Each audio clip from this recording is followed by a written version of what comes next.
দাদা প্রথম অনেক অনেক অভিনন্দন বারাবণীর বিধায়ক হওয়ার জন্য। দাদা বারাবণীর বিধায়ক হিসাবে আপনার প্রথম কাজ কি হবে?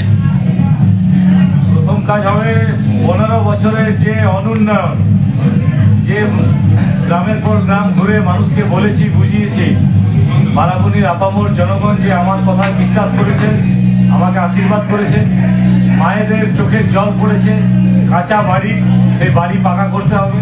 গ্রামে গ্রামে পানীয় জল নেই, চোখের জলে তৃষ্ণা মেটে বারাবণীর মা বোনেদের। সেই পানীয় জল কিভাবে প্রত্যেক গ্রামে ব্যবস্থা করা যায় সেটা করতে হবে। যে কর্মসংস্থানের জন্য বলেছি যে আজ 15 বছর এই এলাকার বিধায়ক থাকা সত্ত্বেও কোনো বড় শিল্প বা কোনো কর্মসংস্থান বেকারদের হয়নি। যুব সমাজ আজ বেকার হয়ে ঘুরে বেড়াচ্ছে।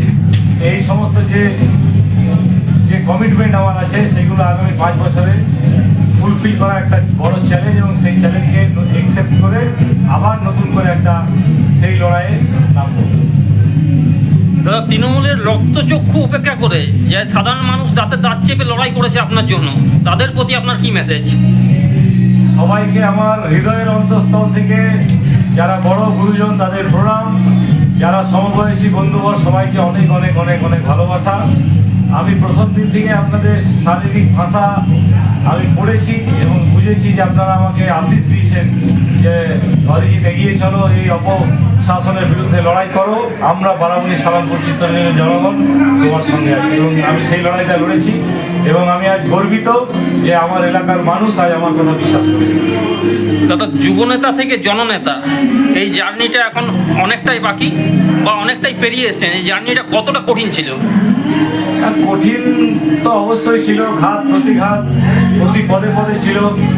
সমস্ত সেই অবস্টাকেলকে আমি লড়াই করেছি এবং আমি তো ধরুন পৈতৃক জমিদারি পাইনি যে আমার বাবা বিরাট বড় নেতা, আমি এমএলএ হয়ে গেলাম। আমি বুথ স্তর থেকে উঠেছি, সংগঠন করেছি, কর্মীদের সঙ্গে থেকেছি, দীর্ঘদিন লড়াই করেছি, তৃণমূলের সঙ্গে চোখে চোখ রেখে লড়াই করেছি। তো তার জন্য আজ বারাবণীর মানুষ আমাকে ভরসা করেছে, আশীর্বাদ করেছে। দাদা বাংলার যুবদের অন্যতম আইকন এখন অরিজিৎ রায়, কারণ অরিজিৎ রায়ের যে স্টাইল বাংলার যুবদের খুব ফেভারিট। তা আপনি বাংলার যুবকদের জন্য কি মেসেজ দিতে চাইছেন? সবাইকে বলবো যে রাজনীতি বিমুখ হলে চলবে না। সবাই যারা শিক্ষিত যুবক তাদেরকে বেশি করে রাজনীতিতে অংশগ্রহণ করতে হবে, তা না হলে এই সমস্ত দুর্নীতি এবং এই সমস্ত যে অযোগ্য ব্যক্তিরা যারা ভরে আছে এই ডার্টি পলিটিক্সে, তো সেখান থেকে এগুলোকে স্বচ্ছতার সঙ্গে আগিয়ে নিয়ে যেতে হবে। তার জন্য যুব সম্প্রদায়ের যোগদান এটা খুবই গুরুত্বপূর্ণ।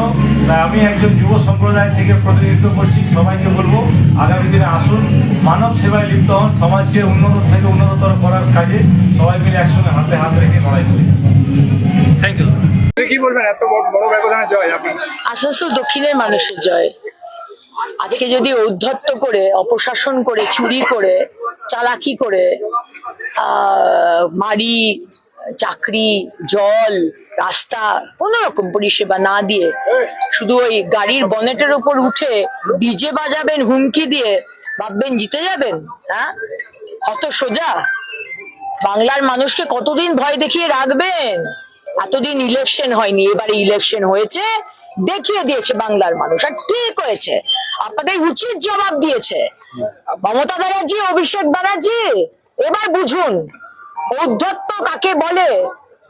আপনারা নিজেদের ভেবেছিলেন বোধহয় ভগবান। হ্যাঁ, আপনাকে সবাই মা শারদা বলছে, আপনি মা শারদা।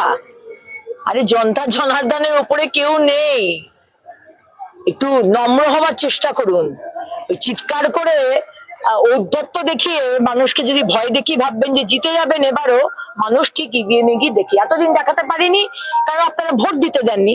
এবারে অবাধে ভোট হয়েছে, তাই স্যালুট জানাই mister Gyanesh Kumar, mister Manoj Agarwal, election commission, central force এবং আমাদের মাননীয় প্রধানমন্ত্রী এবং মাননীয় গৃহমন্ত্রী।